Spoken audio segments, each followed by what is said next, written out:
موضوع الدرس في بشارة النصر والفتح للنبي صلى الله عليه وسلم سورة النصر تفسير ابن كثير.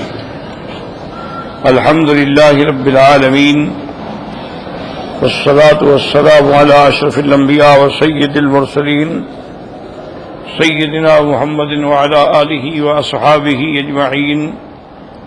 اللهم صل على سيدنا محمد وعلى آل سيدنا محمد كما صليت على إبراهيم وعلى آل إبراهيم في العالمين إنك حميد مجيد. أعوذ بالله من الشيطان الرجيم. بسم الله الرحمن الرحيم.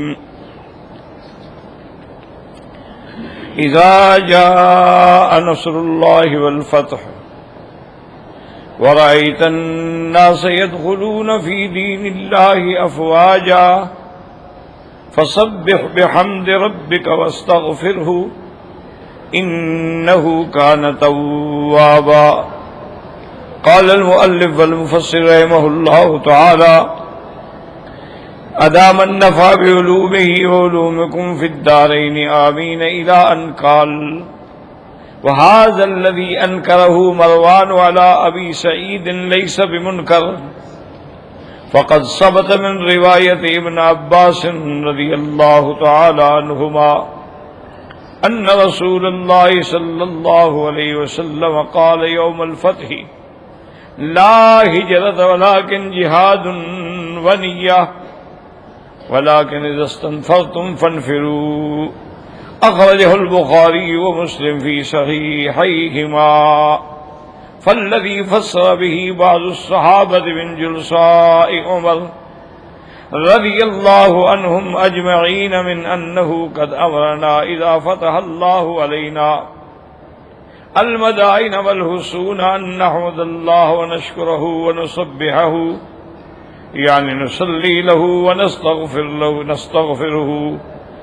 معنى مليح صحيح، وقد ثبت له شاهد من صلاة النبي صلى الله عليه وسلم يوم فتح مكة وقت الضحى 8 ركعات، فقال قائلون هي صلاة الضحى، وأجيب بأنه لم يكن يواظب عليها، فكيف صلاها ذلك اليوم وقد كان مسافرا لم ينوي الإقامة بمكة، وقد أقام فيها إلى آخر شهر رمضان قريبا من 19 يوما، يكسر الصلاة ويفطر هو وجميع الجيش، وكانوا نحوا من 10,000. قال هؤلاء وإنما كانت صلاة الفتح. اب مفسر رحمۃ اللہ علیہ یہ ذکر فرما رہے ہیں کہ جب مروان کے سامنے حضرت ابی سعید نے یہ بات کی کہ فتح مکہ کے بعد حضور نے اعلان فرما دیا تھا کہ لا ہجرہ، اب کوئی ہجرت نہیں، لا ہجرت ولکن جہاد ونیہ، ہاں جہاد کی قیامت تک جاری رہے گا، اور جب تمہیں کہا جائے کہ چلو جہاد کے لیے تو پھر چل پڑو۔ اخرجہ البخاری و مسلم، اس کو دونوں نے روایت فرمایا ہے اپنی صحیحین میں۔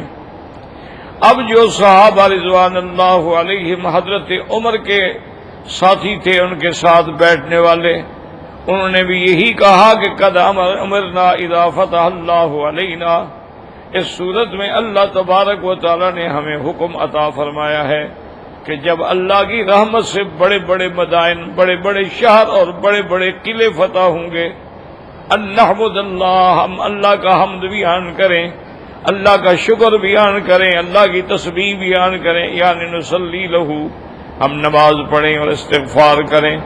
تو مفسر فرماتے ہیں کہ یہ معنی جو ہے بہت صحیح بھی ہے اور پسندیدہ بھی ہے، اور اس کے لیے شاہد بھی موجود ہے کہ حضور صلی اللہ علیہ وسلم فتح مکہ والے دن حضور پاک صلی اللہ علیہ وسلم نے ضحیٰ کے وقت میں 8 رکعتیں نماز پڑھی۔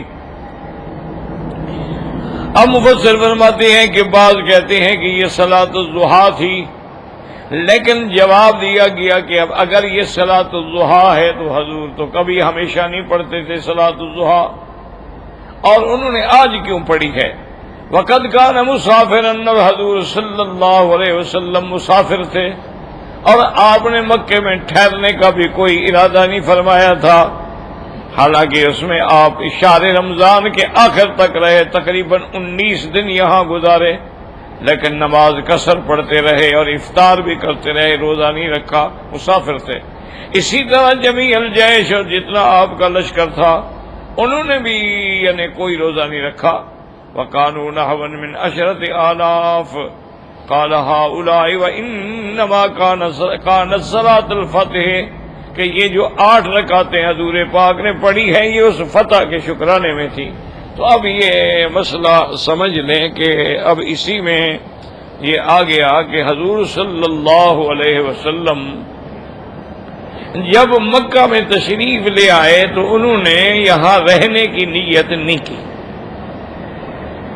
اور یہی بات ہے جو امام ابو حنیفہ رحمۃ اللہ علیہ فرماتے ہیں کہ اگر آدمی نیت اقامت کر لے کہ بھی میں یہاں رہوں گا، یا اس کی اقامت 15 دن یا 15 دن سے زیادہ ہو اور اقامت کی نیت بھی ہو، تو اب مسافر نہیں ہے، وہ نماز پوری پڑھے گا۔ لیکن ایک آدمی ہے اس نے نیت نہیں کی، اور نیت نہیں کی اچھا بھی کل چلے جائیں گے، 2 دن کے بعد چلے جائیں گے، اس طرح چاہے مہینہ بھی گزر جائے وہ مسافر رہے گا، کیونکہ اس کی نیت ہے اقامت نہیں۔ تو حضور صلی اللہ علیہ وسلم نے چونکہ نیت اقامت نہیں فرمائی تھی، حالانکہ آپ 19 دن رہے ہیں، اس کے باوجود بھی حضور پاک جو ہے نماز قصر پڑھتے رہے اور روزہ بھی نہیں رکھا، اور جتنا لشکر آپ کے ساتھ تھا کسی نے روزہ بھی نہیں رکھا اور سب نے نماز قصر پڑھی، حالانکہ 10,000 صحابہ آپ کے ساتھ تھے۔ تو لہذا یہ بات ثابت ہوئی کہ وہ 8 رکعتیں جو حضور نے پڑھی تھیں وہ اصل میں فتح مکہ کی خوشی میں اللہ کا شکرانہ تھا کہ اللہ تبارک و تعالی نے چونکہ اتنا بڑا انعام فرمایا کہ آج مکہ فتح ہو گیا، تو اللہ کا حکم یہی تھا کہ جب فتح آ جائے وَسَبِّحْ بِحَمْدِ رَبِّكَ وَاسْتَغْفِرْهُ، تو حضور پاک صلی اللہ علیہ وسلم نے وہ نماز جو ہے نماز شکرانہ ہے، اور اسی سے استدلال پکڑا ہے ائمہ کرام نے کہ اگر نیت اقامت ہے مقیم ہو جائے گا، نماز بھی پوری پڑھے گا، روزہ بھی رکھے گا۔ اگر نیت اقامت نہیں ہے پھر چاہے کتنے دن گزر جائیں وہ مسافر ہی رہے گا، اور نماز بھی قصر پڑے گا اور روزہ بھی نہیں رکھے گا، چونکہ روزے کی اجازت ہے سفر میں۔ اللہ تبارک و تعالی نے اپنے بندوں پہ رحم فرما دیا کہ من کان منکم مریضا او علی سفر فعدۃ من ایام اخر، کہ اگر کوئی آدمی بیمار ہے اور اس کی استطاعت میں روزہ رکھنا نہیں ہے یا سفر ہے، تو سفر میں بھی مشقت ہو سکتی ہے، تو اللہ نے فرمایا اس کے بدلے میں وہ بعد میں روزے رکھ لیں۔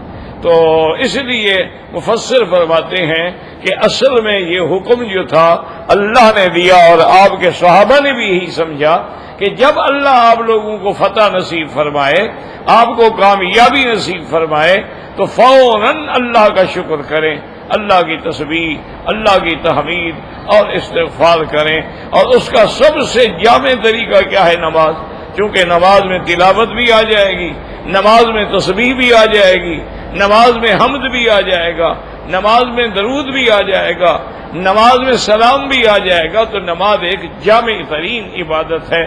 تو اس لیے ہمیشہ علماء اولیاء اللہ جو ہیں جب اللہ کو نعمت عطا فرماتی ہے تو فوراً سجدہ شکر ادا کرتے ہیں۔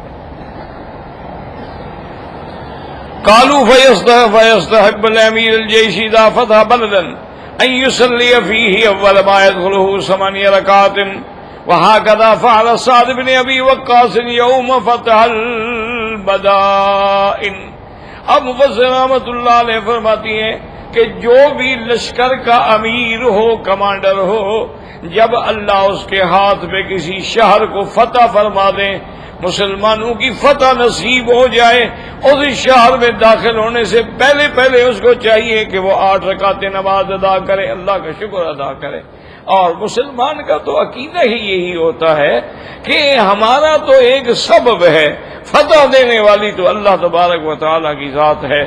اللہ تبارک و تعالیٰ چاہے تو چھوٹی چھوٹی جماعتوں کو بڑے پہ غالب کر دیں، وَكَمْ مِنْ فِئَةٍ قَلِيلَةٍ غَلَبَتْ فِئَةً كَثِيرَةً بِإِذْنِ اللَّهِ۔ اللہ تبارک و تعالی چاہے تو کمزوروں کو طاقتوروں پر فتح عطا فرما دے، اللہ تبارک و تعالی چاہے تو بڑے سے بڑے لشکر ہونے کے باوجود بھی شکست ہو جائے، تو اصل فتح شکست سب اللہ کے ہاتھ میں، اور اللہ اگر فتح عطا فرمائے تو پھر شکر ادا کریں۔ وَهَكَذَا فَعَلَ سَعْدُ بْنُ أَبِي وَقَّاصٍ، اسی طرح حضرت سعد بن ابی وقاص رضی اللہ تعالیٰ عنہ جب آپ نے مدائن کو فتح کیا اور آپ امیر لشکر تھے تو فوراً آپ نے 8 رکعتیں جو ہیں شکرانے کے طور پہ ادا کی۔ ثم قال بعض يصليها كلها بتسلیمۃ واحدۃ، اور بعض علماء یہ بھی فرماتی ہیں کہ وہ 8 رکعتیں جو ہے بس پڑھتا جائے آخر میں جا کے سلام کرے، لیکن یاد رکھو صحیح یہ ہے کہ ہر 2 رکعت پہ سلام کہے۔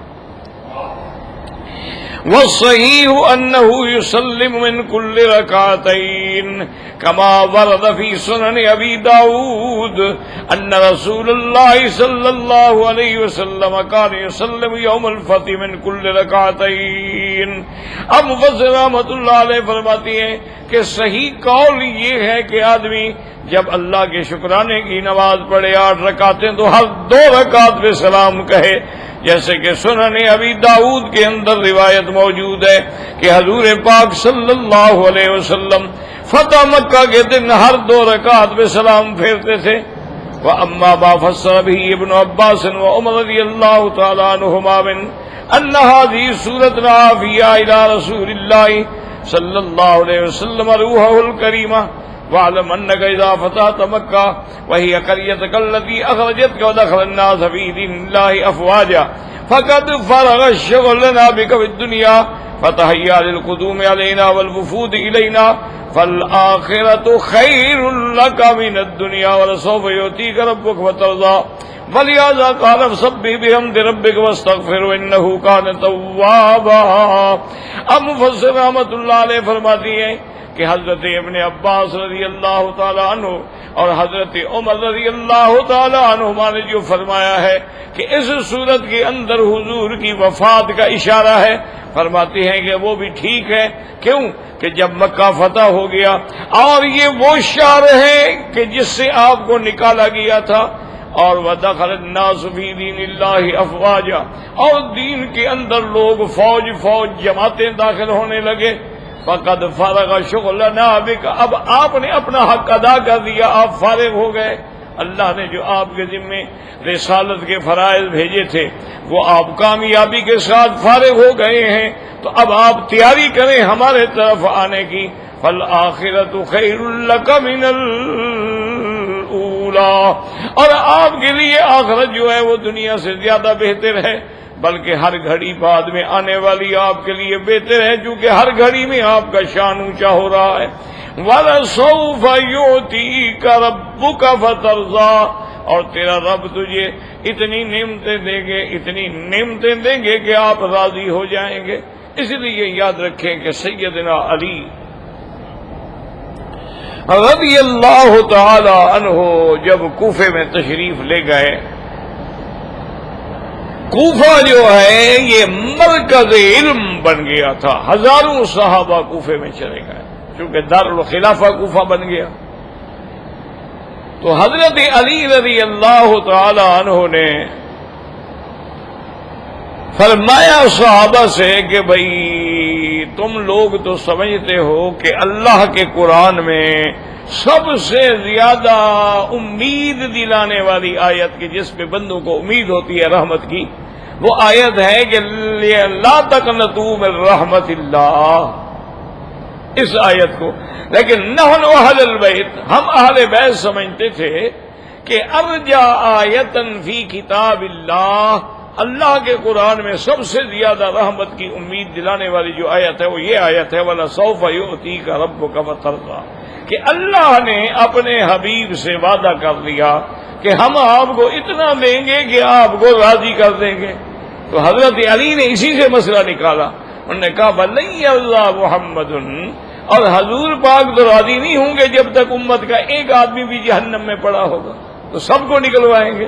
تو لہذا معنی یہ ہے کہ امید دلانے والی صورت مبارک جو ہے وہ یہ آیت مبارک.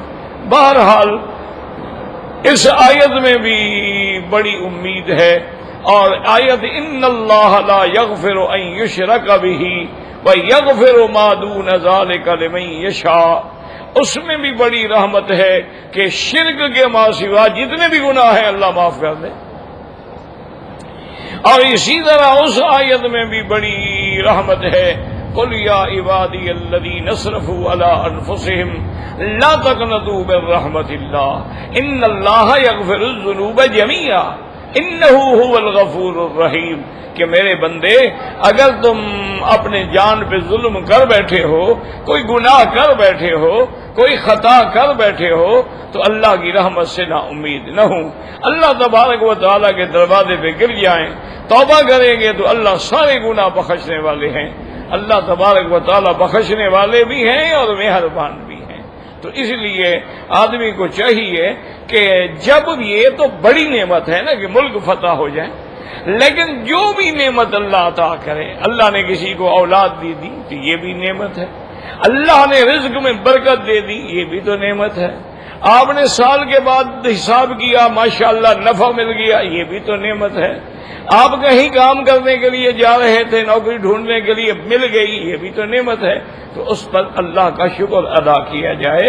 اور سب سے بہتر طریقہ یہ ہے کہ اللہ کے لیے خالصتاً نماز پڑھی جائے، خشوع کے ساتھ، خضوع کے ساتھ اور پورے سکون کے ساتھ.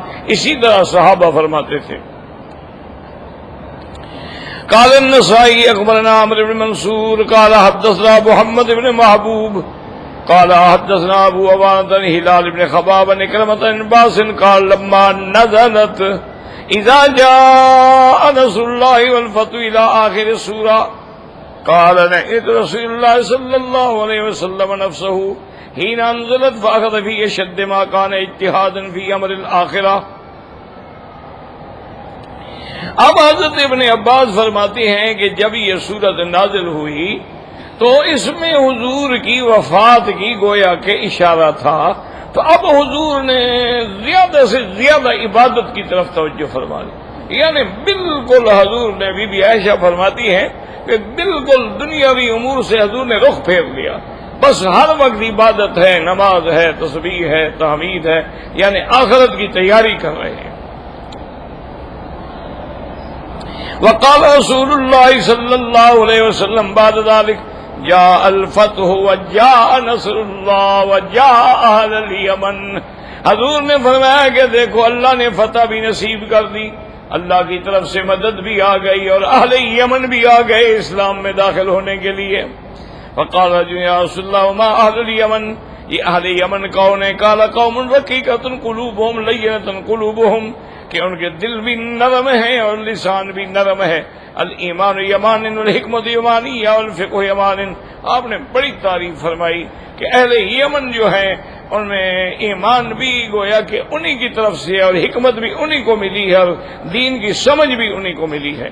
وقال البخاری حدثنا عثمان بن ابی شیبہ قال حدثنا جریر ابی منصور ان ابی الزہا عن مسروق عن عائشہ رضی اللہ تعالی عنہا قالت كان رسول الله صلى الله عليه وسلم يكثر أن يقول في ركوعه وسجوده سبحانك اللهم ربنا وبحمدك اللهم اغفر لي. يتأول القرآن وأخذ بقية الجماعت إلى التنظيم من حديث منصور به. اس حدیث مبارک میں آتا ہے بی بی عائشہ فرماتی ہے کہ حضور صلی اللہ علیہ وسلم اپنے رکوع میں بھی اور سجود میں بھی اس کلمے کو زیادہ پڑھتے تھے، سبحانک اللہم ربنا وبحمدک اللہم اغفر لی. تو بہرحال جو کلمات حضور سے ثابت ہیں یاد رکھیں، جیسے حضور صلی اللہ علیہ وسلم سجدے میں یا مقلب القلوب والابصار ثبت قلبی علی دینک یہ زیادہ پڑھتے تھے. اسی طریقے سبحانک اللہم وبحمدک استغفرک واتوب الیک یہ بھی پڑھتے تھے. اسی طرح سبوح قدوس ربنا ورب الملائکۃ والروح، سبحانک یا عظیم، سبحان ربی العظیم وبحمدہ۔ تو مختلف الفاظ جو ہیں وہ احادیث سے ثابت ہیں، لیکن فرق صرف اتنا ہے کہ امام ابو حنیفہ رحمۃ اللہ علیہ کے نزدیک اگر فرض نماز ہے وہ کہتے ہیں تسبیحات زیادہ کریں، اس میں دعائیں نہ مانگیں، اس میں آپ سبحان ربی الاعلیٰ، سبحان ربی الاعلیٰ، سبحان ربی الاعلیٰ، اور رکوع میں بھی سبحان ربی العظیم، سبحان ربی العظیم، سبحان ربی العظیم۔ ہاں اگر آپ سنت نفل پڑھ رہے ہیں تو اس میں جو دعائیں قرآن حدیث سے ثابت ہیں وہ مانگ سکتے ہیں اور مانگنی چاہیے، تاکہ آپ کا سجدہ بھی لمبا ہو، آپ کا رکوع بھی لمبا ہو، چونکہ اب آپ اکیلے ہیں، اکیلے نماز پڑھ رہے ہیں، نفل نماز ہے، تہجد کی نماز ہے، اشراق کی نماز ہے، ضحیٰ کی نماز ہے، تو اس میں آدمی زیادہ سے زیادہ تسبیحات بھی کہے اور اللہ تبارک و تعالی سے دعا بھی مانگے۔ اور یہ بھی حدیث میں آتا ہے کہ رکوع میں تو آدمی تسبیحات زیادہ کہے، لیکن سجدے میں اللہ سے دعا مانگے۔ حضور نے فرمایا کمن ان یستجاب لہ، کہ سجدے میں جو دعا کرتے ہو انشاءاللہ اللہ پاک قبول فرمائیں گے۔ حالت سجدے میں چونکہ بندہ جو ہے وہ اپنے اللہ کے زیادہ قریب ہوتا ہے۔ کیا مانا کہ اس نے اپنا سب کچھ مٹا کے اپنے سر اپنا ماتھا مٹی میں ڈال دیا۔ تو اصل بات یہی ہے کہ جو بندے اپنے آپ کو مٹا دیتے ہیں وہ اللہ کے زیادہ قریب ہو جاتے ہیں۔ یہی وجہ ہے کہ وہ اولیاء اللہ، وہ اللہ کے محبوب بندے جنہوں نے اپنا سب کچھ مٹا ڈالا، نہ ان کو کپڑے کا فکر ہے، نہ کھانے کا فکر ہے، نہ پینے کا فکر ہے، نہ تکبر ہے، نہ بڑائی ہے، عاجزی عاجزی عاجزی عاجزی ہے، جو مل گیا پہن لیا، جو مل گیا کھا لیا، اور ہر وقت اللہ کا ذکر ہے اور اللہ کا شکر ہے، تو یہ لوگ اللہ کے زیادہ قریب ہوتے ہیں، اور اللہ تبارک و تعالیٰ پھر ان کی دعائیں جو ہیں وہ جلد مستجاب ہوتی ہے، کیونکہ دعا کے مستجاب ہونے کے لیے یہ ضروری ہے کہ آپ کا رزق حلال ہو اور آپ کا صدق مقال ہو، یعنی زبان سے جھوٹ نہ بولیں اور حرام نہ کھائیں، پھر دعا مانگو، دیکھو کیسے قبول ہوتی ہے۔ اللہ تبارک و تعالیٰ قبول فرماتا۔ ویسے تو دعا اللہ کافروں کی بھی قبول کر لیتے ہیں، یاد رکھو وہ تو بادشاہ ہے نا، سب سے یعنی بڑا عدو جو ہے وہ تو شیطان ہے نا، یعنی سب سے پہلا تکبر کرنے والا، سب سے پہلا اللہ کے حکم کا انکار کرنے والا، سب سے پہلا آدم کے سامنے غرور کرنے والا تو ابلیس ہے نا، لیکن جب اس نے بھی دعا مانگی تو اللہ نے قبول کر لی۔ اتنا بڑا دشمن ہے، ملعون ہے، لعنتی، ان علیک لعنتی الی یوم الدین، لیکن انہوں نے کہا اللہ میاں میں تیرے بندوں کو گمراہ کروں گا لیکن مجھے مہلت دے دو، انظرنی الی یوم یبعثون، جب لوگ قبروں سے نکلیں گے نا اس وقت تک مجھے زندہ رکھو۔ اللہ نے منظور کر لی، انک من المنظرین، جاؤ تمہیں مہلت دیتے ہیں لیکن الی یوم الوقت المعلوم، اس وقت تک جو ہمارے علم کے اندر ہے۔ اتنی لمبی عمر مل گئی کہ آج دیکھیں ہزاروں سال گزر گئے، یعنی تقریباً یوں سمجھیں کہ 6000 سال، ابھی بھی ابلیس زندہ ہے، نہ بیمار ہوتا ہے، نہ مرتا ہے، نہ بدبخت کا کوئی حادثہ ہوتا ہے، نہ کوئی ایکسیڈنٹ ہوتا ہے، ہر وقت بندے کو گمراہ کرنے کے لیے کھڑا ہے۔ کتنے اولیاء اللہ تو مر گئے لیکن وہ بدبخت بیٹھے ہوئے، اور آج بھی اس کے تصرفات کا یہ عالم ہے کہ اپنا تخت جو ہے اس نے پانی پہ رکھا ہوا ہے، آج بھی اس کے تصرفات کا یہ عالم ہے کہ سیکنڈوں کے حساب سے وہ ایک ملک سے دوسرے ملک میں پہنچ جاتا ہے۔ کیوں؟ مقابلہ جو کرنا ہے، اللہ نے کہا جاؤ جو مرضی ہے کرو، ان عبادی لیس لک علیہم سلطان، جو میرے بندے ہیں ان پہ تیرا جادو نہیں چلے گا، جو مرضی ہے کر لو، جاؤ کرو مقابلہ۔ جو اللہ کے بندے ہیں ان پر پھر شیطان کے جادو جو ہے نا جی وہ نہیں چلتے، اور اسی لیے حدیث میں آتا ہے کہ شیطان پر العالم اشد علی الشیطان من 1000 عابد، کہ ایک عالم جو ہے نا 1000 عبادت گزار سے بھی زیادہ شیطان پہ شدید ہے، کیونکہ اللہ نے اس کو علم دیا ہے، اللہ تبارک و تعالی نے اس کو علم عطا فرمایا ہے۔ تو اس لیے بہرحال تو دعا تو ایک ہے، دعا کافر کی بھی منظور ہو جاتی ہے، فاسق کی بھی ہو جاتی ہے، اور بد کردار لوگوں کی بھی ہو جاتی ہے، چوروں کی بھی ہو جاتی ہے، ان کو چوری کا موقع نہیں ملتا، وہ بھی تو دعائیں کرتے ہیں نا کہ موقع مل جائے، آج ٹھیک ٹھاک کامیابی آئے تو پیر کی قبر پہ مزار پہ جا کے نذرانہ بھی چڑھائیں گے اور چادریں بھی چڑھائیں گے، وہ بھی دعائیں مانگتے رہتے ہیں۔ لیکن جو اصول ہے دعا کا وہ یہی ہے کہ حضور نے فرمایا کہ مطعمک حلال، تیرا کھانا حرام، تیرا کھانا بھی حرام ہو، تیرا کپڑا بھی حرام ہو، وغذی بالحرام، حرام کھا کھا کے تو جوان ہوا ہو، پھر دعائیں مانگے یا ربی یا ربی یا ربی انا یستجاب لکم، پھر تمہاری دعائیں کہاں قبول ہوں؟ وہ تو ایک نظام ہے نا، دیکھو نا بھائی، دنیا کے اندر ایک نظام ہوتا ہے۔ اب دیکھیں نا، آپ گھر بناتے ہیں، محل بناتے ہیں، کروڑوں خرچ کرتے ہیں، لیکن حمام بھی تو بناتے ہیں، حمام نہ ہو تو پھر گھر کیسے چلے گا؟ اچھا آپ انسان ہیں، لاکھوں چیزیں کھاتے ہیں، پیتے ہیں، لذت اٹھاتے ہیں، لیکن آخر وہ پیشاب اور بول و براز کی شکل میں نکلتا بھی تو ہے نا۔ تو اس لیے یہ تو ضروری ہے کہ دنیا میں اگر کفر ہی نہ ہو، ابو جہل نہ ہو، تو پھر ابو بکر صدیق کا شان کیسے ابھرے گی؟ یہ تو لازمی بات ہے، رات بھی ہوگی دن بھی ہوگی، اگر رات نہ ہو تو دن کی کیا قیمت ہے، اور دن نہ ہو تو رات کی کیا قیمت ہے؟ تو یہ اللہ کا ایک نظام ہے، اس پہ ورنہ جو اصول ہے وہ یہی ہے کہ رزق حلال ہو، صدق مقال ہو، اور پھر اللہ سے مانگو تو فوراً دعائیں قبول ہو جاتی ہیں۔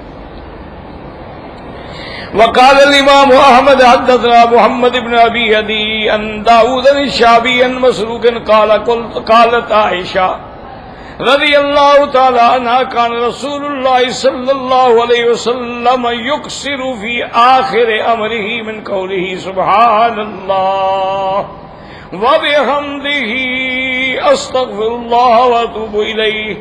بی بی عائشہ رضی اللہ تعالی عنہ فرماتی ہیں کہ آخری دنوں میں، زندگی کے آخری ایام میں سب سے زیادہ ذکر جو ہے وہ حضور یہ فرماتے ہیں سبحان اللہ وبحمدہ استغفر اللہ واتوب الیہ۔ وقال ان ربی اخبرنی انی سأرى علامة فی امتی ومن اذا رأیتها نسبح بحمدہ واستغفرہ انہو کان توابا۔ اور حضور نے فرمایا کہ میرے اللہ نے مجھے بتلایا تھا کہ میں آپ کو کچھ نشانیاں دکھلاؤں گا آپ کی امت کے اندر، اور جب وہ نشانیاں دیکھ لو تو پھر میری تسبیح اور تحمید کی کثرت شروع کر دو۔ تو اللہ نے وہ نشانیاں مجھے دکھلا دی ہیں۔ اذا جاء نصر اللہ والفتح ورأيت الناس يدخلون في دين الله أفواجا فسبح بحمد ربك واستغفره إنه كان توابا۔ ورواه مسلم من طريق داود بن أبي هند به وقال مجري حدثنا أبو الصائب قال حدثنا حفص قال حدثنا عاصم الشعبي عن أم سلمة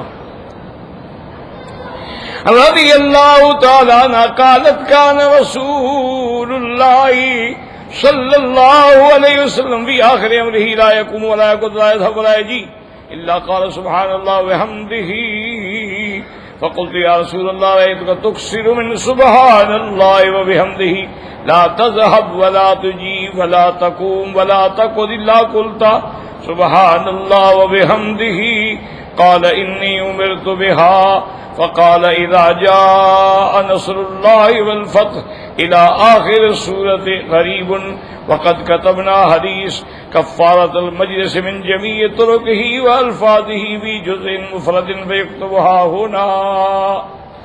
اب مفسر رحمۃ اللہ علیہ فرماتی ہیں کہ یہ دوسری روایت ہے بی بی ام سلمہ سے رضی اللہ تعالیٰ عنہ سے کہ حضور پاک آخری ایام کے اندر لا یقومو نہ کھڑے ہوتے، نہ بیٹھتے، نہ جاتے، نہ آتے، یعنی ہر وقت مقصد ہے کھڑے ہوتے، بیٹھ جاتے، جا رہے ہیں، آ رہے ہیں، تو ہر وقت زبان پہ ہوتا سبحان اللہ وبحمدہ سبحان اللہ وبحمدہ فقلت، میں نے عرض کیا کہ یا رسول اللہ صلی اللہ علیہ وسلم، آج کل اس کلمے پر آپ زیادہ ذکر فرما رہے ہیں، کھڑے ہوتے وقت، بیٹھتے وقت، جاتے وقت، آتے وقت، سبحان اللہ و بحمدہ۔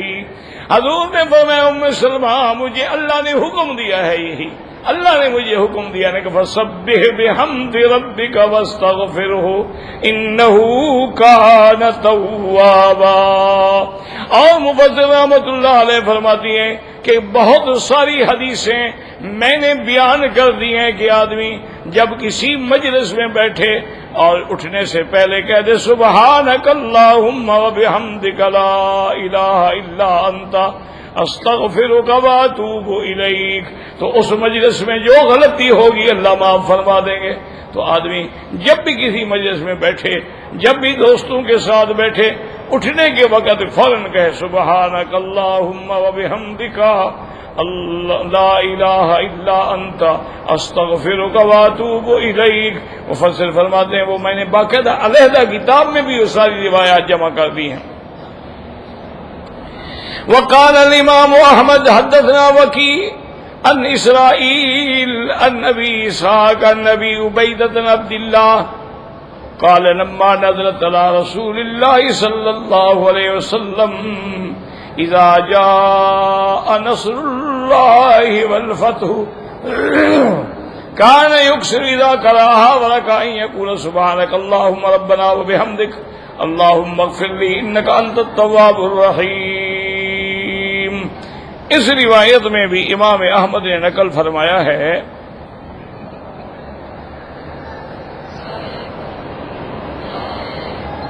حضرت عبداللہ سے کہ جب یہ سورت نازل ہوئی تو حضور پاک سب سے زیادہ پڑھتے تھے، اور رکوع میں آپ یہ ضرور کہتے تھے اور زیادہ کہتے تھے سبحانک اللہم ربنا وبحمدک اللہم اغفر لی انک انت التواب الرحیم۔ یہ کلمہ کم از کم 3 دفعہ حضور فرماتے تھے۔ تفرد بہ احمد، اس کو صرف امام احمد نے روایت کیا ہے۔ ورواه ابن ابي حاتم عن نبيه عن عمرو بن مرة عن شعبة عن ابي اسحاق به۔ والمراد بالفتح هنا فتح مكة قولا واحدا، فإن أحياء العرب كان تتلون بإسلامها بفتح مكة يقولون إن ظهر على قومه فهو نبي، فلما فتح الله عليه مكة دخلوا في دين الله أفواجا، فلم تمض سنتان حتى استوثقت جزيرة العرب إيمانا، ولم يبق في سائر قبائل العرب إلا مظهر للإسلام ولله الحمد والمنة۔ اب مفسر رحمۃ اللہ علیہ فرماتے ہیں کہ اس صورت میں جو لفظ فتح ہے اس سے کیا مراد ہے؟ فرماتے ہیں اس سے مراد فتح مکہ ہے۔ وہ کہتے ہیں کہ عرب کے قبائل جو تھے نا مکہ کے ارد گرد میں، ان لوگوں نے یعنی یہ آپس میں ایک عہد کیا ہوا تھا کہ بھائی اگر حضور کے ہاتھوں پہ مکہ فتح ہو گیا نا، ہم سمجھیں گے وہ صحیح سچا نبی، اور جب مکہ فتح ہو گیا تو اس لیے قبائل کے قبائل فوراً اسلام میں داخل ہو گئے۔ تو اس لیے فرماتے ہیں کہ اس سے مراد جو ہے وہ فتح مکہ ہے۔ اور فلم تمز سنتا نے 2 سال بھی نہیں گزرے کہ پورا جزیرہ عرب میں اسلام چھا گیا۔ ولم يبق في سائر قبائل العرب، اور جتنے عرب کے قبائل تھے وہ مظہر بن گئے اسلام کا، کفر مٹ گیا، شرک مٹ گیا، اللہ نے غلبہ عطا فرما دیا۔ الحمدللہ علی کل حال۔ تو یہ ایک یعنی بہت بڑی نعمت تھی جو اللہ نے عطا فرمائی۔ وقد روى البخاری فی صحیحہ عن عمرو بن سلمة قال لما كان الفتح بادر كل قوم بإسلامهم إلى رسول الله صلی اللہ علیہ وسلم وكانت الأحياء تتلوم بإسلامها فتح مکہ۔ اب امام بخاری نے اپنی صحیح میں عمرو بن سلمہ سے الحمدللہ اللہ کو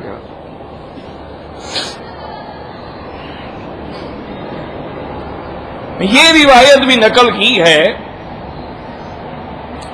کہ جب مکہ فتح ہو گیا تو اب ہر قوم اسلام میں آنے لگی، کیونکہ قبائل نے تو اسی کو ایک علامت بنایا ہوا تھا کہ مکہ فتح ہوگا تو نبی سچا ہے۔ وہ کہتے تھے کہ دعوہ وقومہ فإن ظہر علیہم فہو نبی، کہ اس کو چھوڑ دو، قوم کو بھی چھوڑ دو، اگر یہ غالب آ گیا تو پھر سچا نبی۔ وقد حررنا غزوۃ الفتح فی کتابنا السیرہ، مفسر فرماتا ہے کہ فتح مکہ کے باب میں ہم نے حضور کی سیرت کی جو کتاب لکھی ہے اس میں بڑی تفصیل سے ذکر کیا ہے۔ فمن ارادہ فلیراجعہ ہناک وللہ الحمد والمنہ، اور جو چاہے اس کو پڑھنا تو پھر اسی کتاب میں دیکھ لے، تو فتح مکہ کے بارے میں تمام روایات کو جمع کر دیا گیا ہے۔ وقال الامام احمد حدثنا معاویہ بن عمرو قال حدثنا ابو اسحاق الاوزاعی قال حدثني ابو عمار قال حدثني جار لجابر بن عبد الله قال قدمت من سفر فجاءني جابر بن عبد الله وسلم علي فجعلت احدثه عن افتراق الناس واحدثوا، فجعل جابر يبكي ثم قال سمعت رسول الله صلى الله عليه وسلم يقول ان الناس دخلوا في دين الله افواجا وسيخرجون منه افواجا۔ اب اس میں آتا ہے کہ ابو عمار فرماتے ہیں جابر ابن عبداللہ کے ایک ہمسائے نے مجھے بتلایا کہ قدمت من سفر، میں سفر سے واپس آیا تو جابر ابن عبداللہ میرے پاس آئے، فسلم علیہ، مجھ کو سلام کہا اور فرمایا میں تمہیں بتاؤں کہ آج لوگ جو ہیں کیسے دین سے نکل رہے ہیں، کیسے فرقے بن گئے، پارٹیاں بن گئیں اور دین چھوڑ رہے ہیں، اور کیسی انہوں نے بدعتیں ایجاد کر ڈالی ہیں۔ تو حضرت جابر یہ سنا بھی رہے تھے اور رو بھی رہے تھے، وجہ جابر یبکی۔ اس کے بعد انہوں نے کہا کہ میں نے یہ چیز حضور سے سنی تھی، حضور نے فرمایا کہ ایک وقت آئے گا جیسے لوگ جماعتیں دین میں داخل ہوں گے، ایسے لوگ نکلیں گے یہ دین سے، تو یہ حالات ہوں گے۔ اللہ تبارک و تعالی معاف فرمائے۔ آج بھی آپ دیکھیں دنیا میں حالات ایسے ہیں کہ بعض ملکوں میں پورے علاقے جو ہیں وہ اسلام سے نکل رہے ہیں، کوئی غربت کی وجہ سے، کوئی بھوک کی وجہ سے، کوئی مجبوری کی وجہ سے۔ اللہ پاک رحمت فرمائے، کیونکہ بہرحال قیامت تو قائم ہونی ہے۔ الحمدللہ کہ اللہ تبارک و تعالی نے ہمیں سورۃ النصر کی تفسیر پڑھنا نصیب فرمایا، وللہ الحمد۔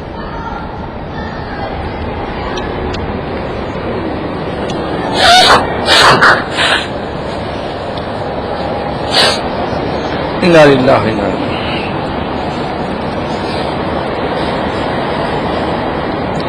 والدین کے لیے حج عمرہ بالکل کر سکتے ہیں، یہ تو حدیثوں میں موجود ہے، ثابت ہے، حضور نے فرمایا ہے۔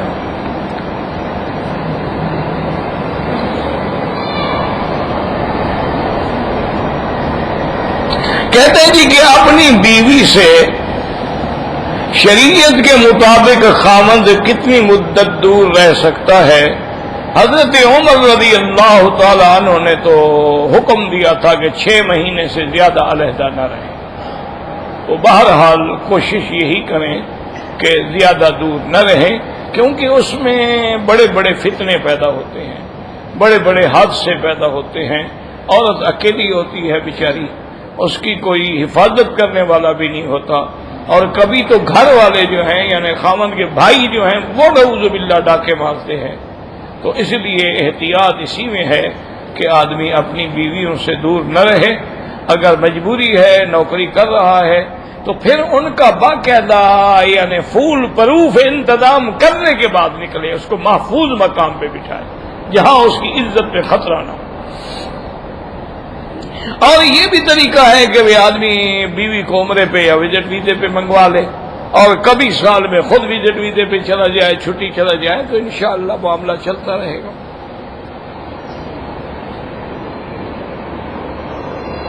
اگر والد نے اپنے بچے کا کوئی ادا نہیں کیا، کیا ادا نہیں کیا؟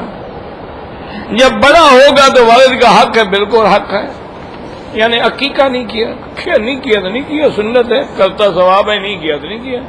اور کون سی سنتوں پہ چل رہے ہو؟ صبح شام داڑھی پہ اس طرح پھرواتے ہیں، عقیقے کا فکر ہے۔ عجیب قوم ہے بھائی، مجھے تو آج تک یہ سمجھ نہیں آیا۔ یعنی آپ دیکھیں کہ رمضان شریف میں 27 کی رات یا 29 کی رات ساری رات عمرہ کریں گے، مر جائیں گے محنت کرتے کرتے رش میں، صبح کی نماز سے پہلے حرم کے باہر سو جائیں گے، فرض نماز ختم، عمرہ کر رہے ہیں 27 کا ماشاءاللہ۔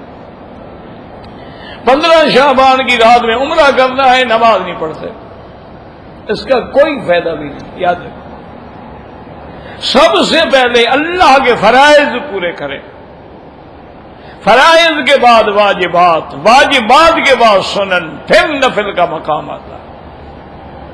تو اس لیے ہمیشہ یاد رکھیں کہ اگر والد نے عقیقہ نہیں کیا یا اور کچھ نہیں کیا، والد والد ہے، اس کی ہر حال میں آپ کو احترام کرنا ہے۔ یہ تو اللہ کا حکم ہے، قل رب ارحمہما کما ربیانی صغیرا، اللہ نے حکم دیا ہے واخفض لہما جناح الذل من الرحمہ، کہ اپنے والدین کے سامنے اپنی گردن نیچے رکھو اور کبھی اونچی آواز میں بھی بات نہ کرو۔ جو حکم دیں ٹھیک، ہاں شریعت کے خلاف حکم دیں تو وہ نہیں مانیں گے، یعنی والدین کہیں نعوذ باللہ نماز نہ پڑھو تو وہ حکم ہم نہیں مانیں۔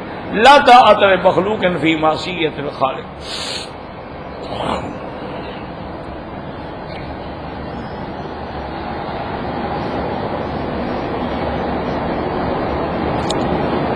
بھائی بات یہ ہے، تمہیں لفظوں میں نہیں پتہ لگتا کہ سنت مؤکدہ جس کی زیادہ تاکید ہے،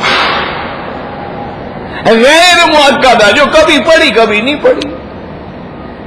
اب دیکھیں نا، فجر کی 2 رکعتیں جو ہیں یہ مؤکدہ ہے، کبھی حضور نے چھوڑی ہی نہیں، سفر میں بھی نہیں چھوڑی،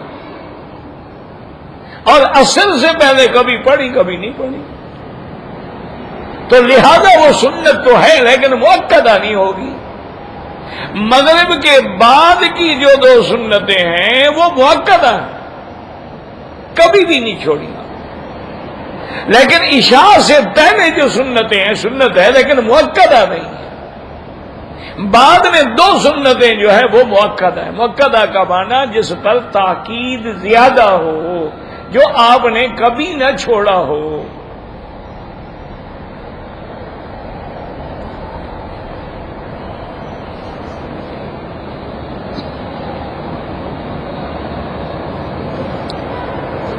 پتہ نہیں خواب لینے ولی کو نہیں کاٹا، پتہ نہیں، مجھے تو نہیں پتا کیا لکھا ہے آپ نے۔ تہجد کی نماز سے پہلے سونا جو ہے یہ جاہلوں نے بنا رکھا ہے، کوئی لازم نہیں ہے۔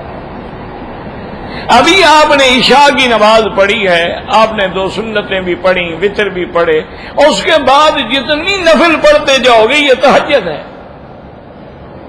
یا آپ اپنے گھر میں چلے گئے، کھانا کھایا، پانی پیا، بچوں سے باتیں کی، فارغ ہوئے، وضو کر کے اسی وقت 4 رکعت پڑھ لی، یہ تہجد ہوگی۔ یہ ضروری نہیں ہے کہ پہلے سو جاؤ، سو کے اٹھو گے تو تہجد پڑھو گی، یہ تو کوئی مسئلہ نہیں۔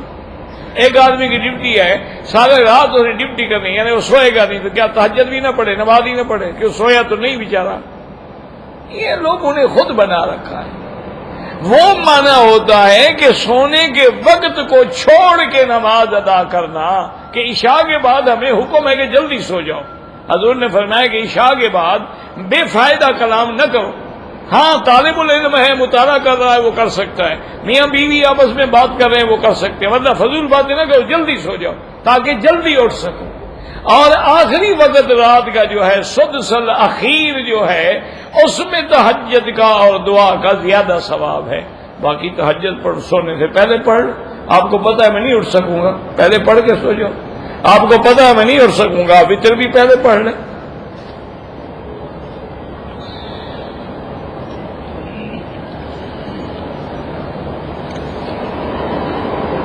اگر آدمی نماز گھر میں پڑھ رہا ہے، اس کے سامنے گیلن رکھا ہے پانی کا، تو کیا بات ہے، کیا ہو گیا بھائی؟ وہ گیلن پانی سے نماز ٹوٹ جاتی ہے.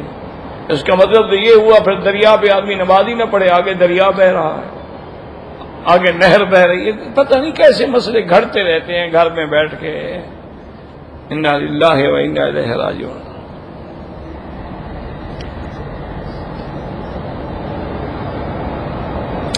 ماں کے مرنے کے بعد بیٹا غسل دے سکتا ہے؟ نہیں دے سکتا. ماں عورت ہے، عورت کو عورتیں غسل دیں. عورت مرغی ذبح کر سکتی ہے، وہ تو خامد کو بھی ذبح کر سکتی ہے. مرغی تو چھوٹی سی چیز ہے، کیوں نہیں ذبح کر سکتی جناب؟ وہ مسلمان نہیں ہے، کافر ہے. پکا کے تمہیں کھلا سکتی ہے، صرف ذبح نہیں کر سکتی. عجیب عقل ہے، کہاں بیٹھ کے پتہ نہیں سوچتے رہتے ہیں مسئلے. بھئی اگر وہ پکا کے کھلائے وہ تو حلال ہے، لیکن بیچاری گھر میں کوئی نہیں تھا، مرغی خود ذبح کر دی، وہ حرام ہو گئی. انا للہ و انا الیہ راجعون.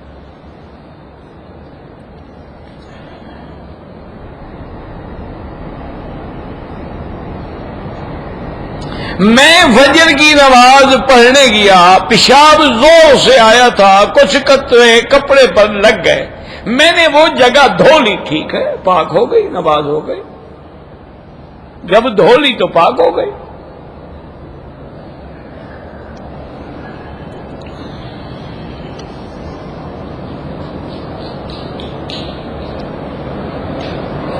ایک شخص جس نے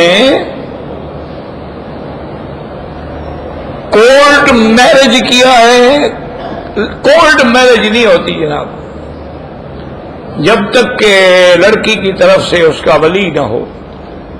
ولی کے بغیر بعض ائمہ کے نزدیک تو جیسے امام احمد بن حنبل رحمۃ اللہ علیہ اور امام شافعی رحمۃ اللہ علیہ فرماتے ہیں لا نکاح الا بولی. حضور کی حدیث ہے کہ ولی کے بغیر نکاح نہیں ہوتا.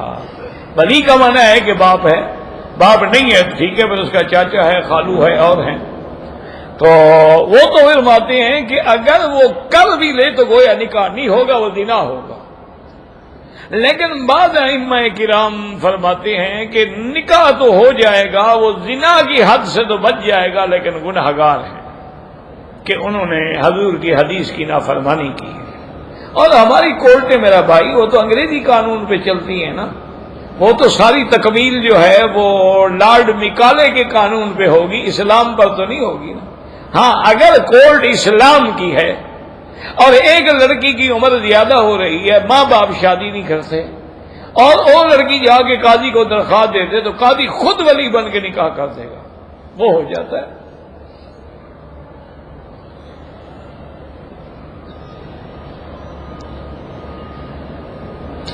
اچھا ماشاءاللہ، کورٹ میرج کرنے کے بعد بیوی کو شوہر نے موبائل پر 3 طلاق بھی لکھ دی. ماشاءاللہ طلاق ہو گئی جناب. یہ دیکھا نا کورٹ میرج کا نتیجہ نکلا ہے نا کہ فوراً جناب اور میسج پہ طلاقیں بھی 3 لکھی ہیں شہباز جوان نے تاکہ پھر کبھی حلال نہ ہو گئی طلاق جناب. طلاق کے لیے یاد رکھو دونوں کا ایک جگہ ہونا ضروری نہیں ہوتا. عورت اور شہر میں ہے، مرد اور ملک میں ہے، وہ طلاق دے سکتا ہے، کیوں؟ طلاق مرد کا حق ہے. لیکن نکاح میں دونوں کا ایک جگہ ہونا ضروری ہے تاکہ ایجاب قبول ہو.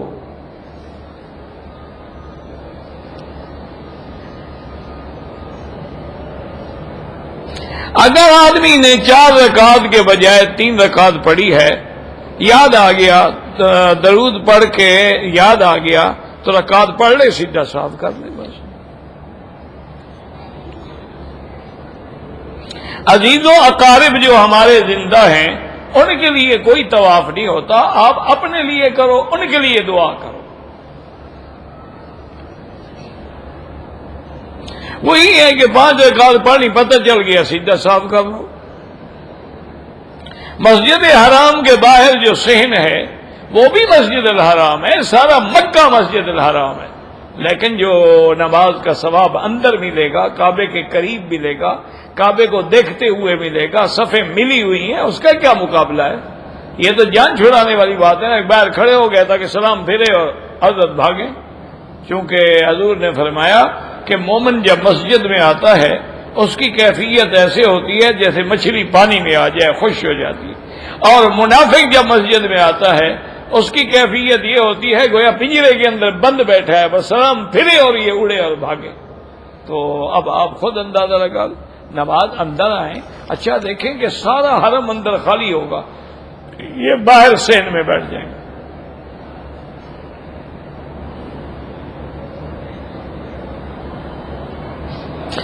میں مزدلفہ سے مینا میں 3 بجے پہنچ گیا، میری بیوی بچے ساتھ تھے، کوئی جرمانہ نہیں۔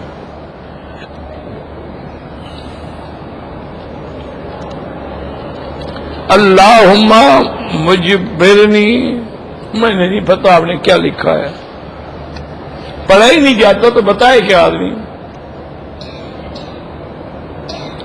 من قرأ فی الصلاة النوافل من المصحف هل يجوز الصلاة؟ نعم يجوز الصلاة، لكن الافضل لا يأخذ المصحف بيده بل يقرأ ما كان حافظا۔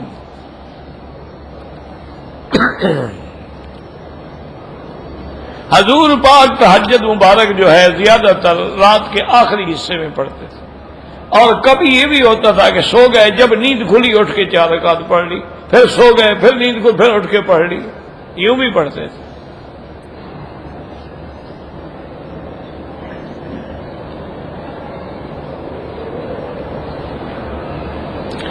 اگر کسی آدمی کو اللہ نہ کرے دمے کی تکلیف ہے اور اس کے لیے روزہ رکھنا مشکل ہے اور وہ انہیلر استعمال کرتا ہے تو اس سے روزہ ٹوٹ جاتا ہے، کیونکہ انہیلر سے دوائی اندر جاتی ہے، تو اس لیے پھر وہ روزہ نہ رکھے، مجبور ہے، اس کے بدلے میں فدیہ ادا کرے۔ عمرے میں بھی عورت کا حجاب کرنا ضروری ہے، پردہ کرنا ضروری ہے۔ خود عمرے کا بی عائشہ نے فرمایا ہے کہ ہم سے اگر مرد دور ہوتے تھے تو ہم کپڑا ہٹا لیتے تھے، اور اگر مرد قریب آ رہے ہوتے تھے سدلنا علی وجوہنا، فوراً کپڑا لٹکا لیتے۔ تو مطلب یہ ہے کہ عمرہ ہو یا حج ہو لازم پردہ رہے گا۔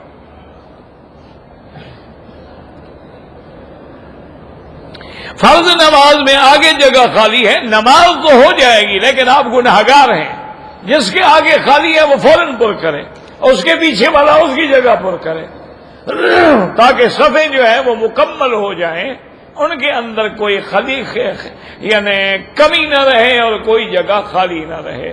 دیکھو نا، کوشش کرو تو کوئی مشکل نہیں ہے، لوگ کھڑے رہتے ہیں کھڑے رہتے ہیں کھڑے رہتے ہیں، اچھا پھر جب عین امام اللہ اکبر کر دیتے پھر چل پڑتے ہیں، تو اب بعض ہو گئے وہ کدھر جائے بیچارے جو پیچھے نماز شروع کر چکے ہیں۔ لیکن بہرحال اگر ایک صف کا فاصلہ ہے تو تم نماز کی حالت میں بھی آگے جا سکتے ہو۔ ویسے کوشش یہ کرو کہ تکبیر کے دوران میں ہی صفیں مکمل کر دو، اگر کہیں کمی ہے تو ایک دوسرے کو اشارہ کرو بھی آگے آ جاؤ آگے آ جاؤ، تاکہ جلدی سے وہ صفیں مکمل ہو جائیں۔ واللہ اعلم۔